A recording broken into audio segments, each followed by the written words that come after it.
กับสบายดีพ่อแม่พี่น้องสบายดีFCเบิร์ดสุขุทุกคนเนาะ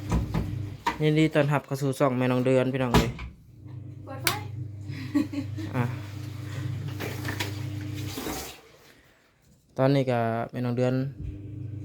เห็นยังแม่น้องเดือนสบายดีเด้อพ่อแม่พี่น้องเก็บเสื้อผ้าคนน้องเดือนไป เก็บเสื้อผ้าบ่เปิดห้องมันบ่เปิดแอร์มันก็แล้วเพื่อสินะพี่น้องเอ้ยแอร์ก็บ่อยากเย็นแล้วพี่น้องเนาะก็คือผู้ใดมีคำแนะนำก็ได้ก็สามารถครับแนะนำเข้ามาได้พี่น้องเอ้ยแอร์บ่อยากเย็นพี่น้องเนาะซื้อมาตะบิดนะพี่น้องเอ้ยเปิดแรกๆนั่นป๊าดเข้ามาเลยปรากฏว่าจะคือว่าแช่น้ำแข็งนี่พี่น้องเอ้ยความเย็น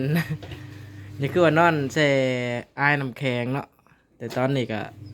เย็นอยู่ธรรมดาพี่น้องเอ้ยแม่น้องเดือนหาเบิ่งเครื่องพี่น้อง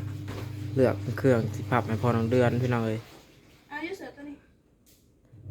เจ้าบ่นุ่งบ่เห็นไหมของ จะเอาตัวนั้นบ่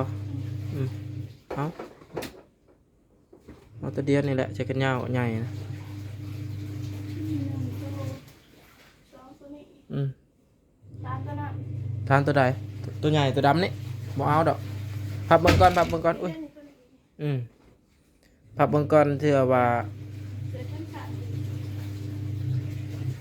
ซุ่มน่ะเอาไปโหลดเอาไปลงเฮ็ดเวียกอย่ามันเต็มกระเป๋าก่อนนะเพราะว่ากระเป๋าน้อยพี่น้องเอ้ยฮอดมื้อเดินทางแล้วพี่น้องเอ้ยเนาะสำหรับการเดินทางไปเฮ็ดเวียกเฮ็ดงานของพ่อน้องเดือนพี่น้องเนาะก็คือได้มื้อได้เว้นหลายมื้อแล้วแหละพี่น้องเอ้ยเพิ่นส่งมาบอกเนาะแต่ว่ามื้อนี้เป็นมื้อเดินทางพี่น้องเฮาก็สิมากะเกียมพี่น้องเอ้ยสิได้เดินทางตอนแรกนี่แหละพี่น้องสิได้จากบ้านจากเฮือนไปอีกแล้วพี่น้องเอ้ยไปหาทำงานคือเก่าพี่น้องตามประสาเฮานี่แหละเนาะอ่ะส่งข้าวสารส่งตัวนี้ตัวขอชินงตัวนี้ตัวอยู่ในผานี่ พยาธิตัวหนึ่งสอง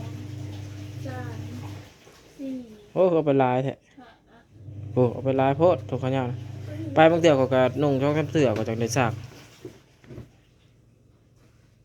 ตัวนี้เก้า เอาหนึ่งเห็ดงานตัวนี้บอกเอาไปตัวน่ะตัวงานตัวนี้เอาไว้ซะ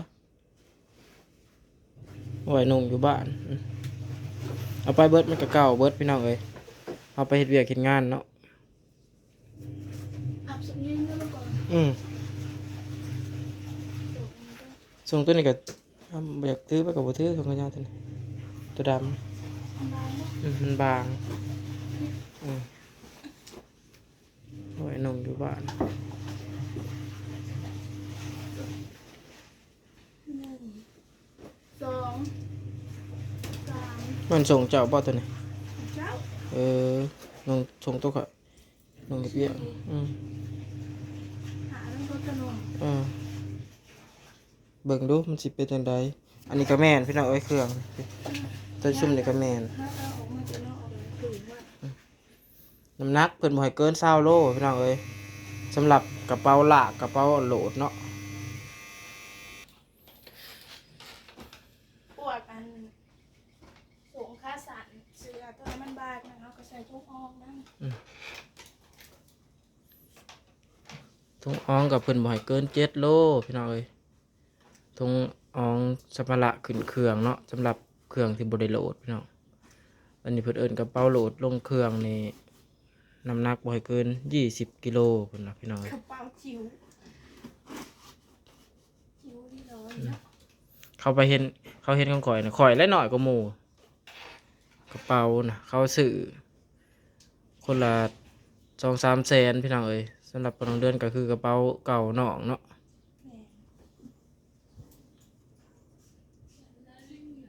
พวกยุ้มยาก็ได้เตรียมพี่น้องเอ้ยถือไปหลายอย่างเนาะยาพวกดีวัดดีไอพี่น้องเอ้ยตันสองตันซื้อเขาก็ถือไปเตรียมไว้อยู่พี่น้องเอ้ยยันไปพุ่นเลยแบบว่าเฮ็ดเวียกเฮ็ดแต่งานแบบว่ายันเฒ่าแก่เขาเจ้าบ่อันทำไรน้ำเฮาเวลาเขาเจ็บเป็นนะพี่น้องเอ้ยเล็กๆน้อยๆเขาก็กินยาเองเนาะ โอ้คอยบริคอยนุ่งๆนะส่งตัวนี้ มันแข็งเนาะ เบิ้งโอเคเพราะว่ายันกระเป๋าน่ะมันเต็ม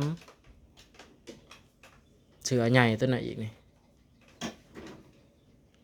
เสือใหญ่ตัวนี้พับใจอันนั้นก็ได้ใส่ทงอองบอกไปเอาผูกตั้งเถื่อเด็อยากในนุ่งเรียมันหนาว ถึงก็รถใหญ่ตัวนั้น จักก็สินุ่งเสือแขนยาวตัวใดวะ ชิลงตัวนั้นหมดแล้วชิลงตัวนี้ นุ่งตัวนี้แหละ นี่ มันจะบ่ฮ้อนเด้อเฮ้ย ในบ้านเฮานะมันฮ้อนเรียรอพี่น้องเอ้ย ใช้แค่สั่นนี่จะโต นั่งในรถในร่างก็ฮ้อนเพื่อสิฮอดเวียงเนาะ สอง ไปฮอดเวียงก็ไปอยู่ไปนอนอยู่เวียงอีกก็คืนหนึงพี่น้องเอ้ย โตใส่กันสั่น เอาซ้ำเอาได้อันแล้วสิหาตู้อันแล้ว หาโตชิลงตัวใดอีกหนูตัวนี้เนาะจะสบายเนาะ นุ่งตัวนั้นแล้วก็ตัวนั้นก็เอาไว้ออกไว้ค่อยนุ่ง อันนี้ได้นี่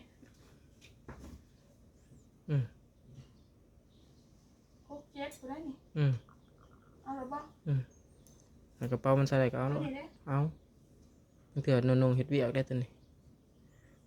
เถื่อขี้ข้านซักผ้าดุก็นุ่งสิหาโต๊ะสิหาอะไรพวกนี้จักซักเอาไว้ให้นุ่งขึ้นไปเวียงแล้วก็ขึ้นไปไหวนุ่งอยู่เวียงแน่ใส่ผับใส่ธงเอันนั้นได้เฮ้ยธงออง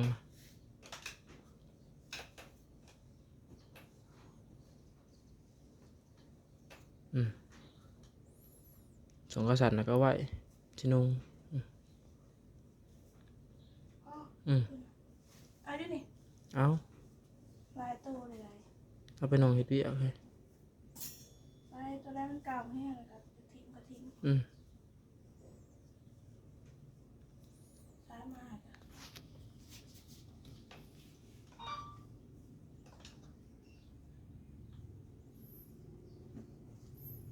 เดินทางวันที่30พี่น้องเอ้ยไปฮอดพุ่นก็ขาดละสิประมาณวันที่1วันที่2ถึงจะได้เริ่มเฮ็ดเวียกเฮ็ดงานเนาะที่ต้นเดือนหาเลยนะพี่น้องเอ้ยระยะเวลาเนาะสำหรับระยะเวลาก็ถาพังเบิ่งอีกเทื่อหนึงพี่น้องเอ้ย จะได้ไปจุดเริ่มกันแน่ เกือบสั่นขอสิบ่เอาเฮ้ยเกือบอันนะเกือบอันนะ ไปได้บริษัทบ่ เขามีอีกให้อยู่ซาแต่เก่าเขามีเกือบไม่ใส่ ชื่อเลยพอใบ ซื้อแต่ผ้าใบ ก็ได้แต่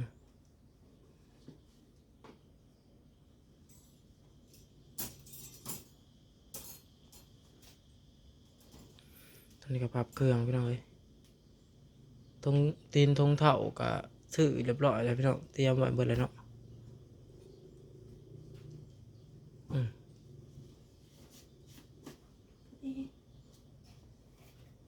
ขอยว่าคือบ่พับจะทงอย่ามันใหญ่โพดบ่ขอยว่าคือบ่พับจะทงเสือตัวนี้เป็นหยังมันใหญ่โพดบ่ เสือตัวนั้นได้ก่อนตัวที่นอกอันนี้ เป็นลงเสือตัวนั้นก็ได้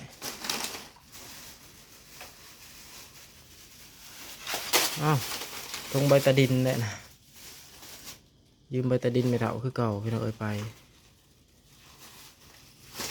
ไอ้เป็นพวกคลองใส่พี่น้องเอ้ย ย่างได้แบบนี้ถุงในถุงให้แล้วเอามาใส่ กางเกงในพวกยมยาเนี่ยเอาใส่เป็นทงถอดข้างในมันได้เลยอันนี้ยาพี่น้องเอ้ยซื้อมา100,000 กว่ามื้อนะพวกยาแพงยาเสพ แพ้อากาศแล้วเป็นวัดเป็นไอจะแพ้อากาศนั่นเองเป็นตุ่มเป็นผื่นเป็นคัน กินตัวนี้เนาะแก้แผลเนาะ เสื้อเอาซองแพงเนาะ แพ้ดิ เอาแพงหนึงเจ้าหน้าซื้อมาหลายโพดขอเอาอย่างละแพง2 แพงกับพ่อ ทิฟฟี่ดีไอจะไปกูจะหมักเป็นไออยู่ เอาคนละแพงขอเจ้าอีกเด้บ่ต้องใหายคนร้ายเอาซ้ำนี่นั่นปั้นกันคนละครึ่งกับพ่อแหละอันนี้นะปัจจะไปกับบ่ต้อง นี่ ซื้อ นะ แล้วนะ ดี ไป ไอหนึ่งปลาหนึ่งทิฟฟี่ซองแกาแฟหนึ่งตั้งเสือซองเอตาซินซอง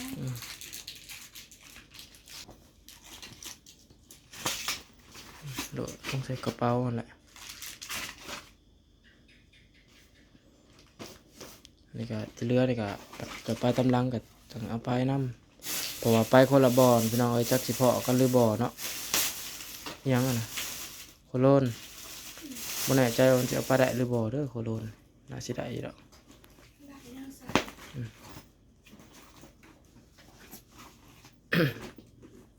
มันเสือใหญ่จะตัวนั้นได้ปะนี่ เขาสินุ่งเอาดอก ตัวนี้อีก สิกับพับสิท้อง เออ น่ะบ่ได้ฮีดชีพบ่ ยัง มันยาแตกออกมาแล้วพี่น้องเกลือนกับว่าลายประมาณนี้แหละพี่น้องถุงเท้าได้คือบ่ยัดใส่กระเป๋าตัวนี้ใส่ได้อีกแล้วตัวสิถืออยู่เที่ยวอันนี้ครับข้อยก็จะเอาตัวเก่าแล้วถือตัวนี้ใส่ตัวใหม่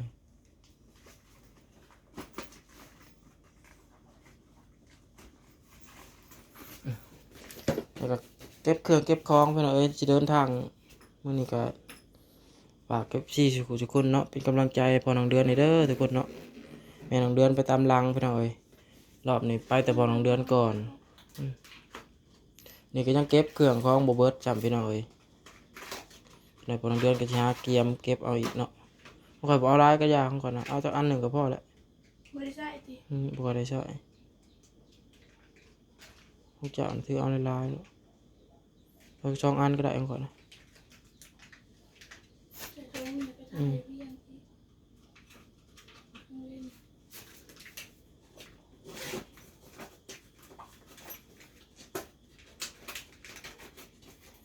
สำหรับคลิปนี้ก็สิได้ลาแล้วพี่น้องพอกันคลิปหน้าเนาะ เมียยังว่าอะไรเอาล่าเลย อืม ไปไวมาไวอย่างนี้เนาะ มาบอกข่าว FC เนาะพอกันคลิปหน้าอีกพี่น้องเอ้ยสำหรับคลิปนี้ก็กล่าวคำว่าสบายดีพี่น้อง